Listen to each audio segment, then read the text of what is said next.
സംസ്ഥാനത്ത് സ്വകാര്യ ബസ് വ്യവസായത്തിന്റെ മരണമണി മുഴങ്ങുകയാണെന്ന് KBTA സെക്രട്ടറി ഗോകുലം ഗോകുൽദാസ്. കേരളത്തിൽ ഇന്ന് സർവീസ് നടത്തുന്നത് 11,000 ബസ്സുകൾ മാത്രമാണ്.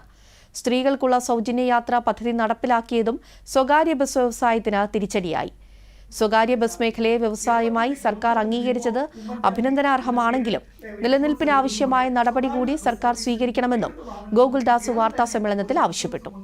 ചുരുങ്ങിയ പ്രീമിയത്തിൽ ഇൻഷുറൻസ് തരുന്ന ഒരു സാഹചര്യവും ഉണ്ടാക്കണമെന്ന് ഞങ്ങൾ കൃത്യമായി ആവശ്യപ്പെട്ടിട്ടുണ്ട്.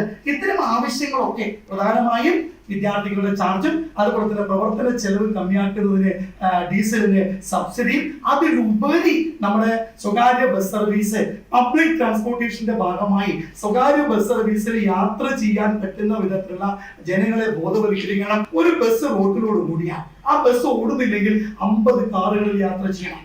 ഒരു 150ഓളം 2 വീലർ യാത്ര ചെയ്യണം. ഇതിൽ നിന്നൊക്കെ വരുന്ന പുകകൾ നമ്മുടെ ആരോഗ്യത്തെ നന്നായി ബാധിക്കുന്നുണ്ട്. ഇതേപോലെ തന്നെ വിദ്യാഭ്യാസ മേഖലയെയും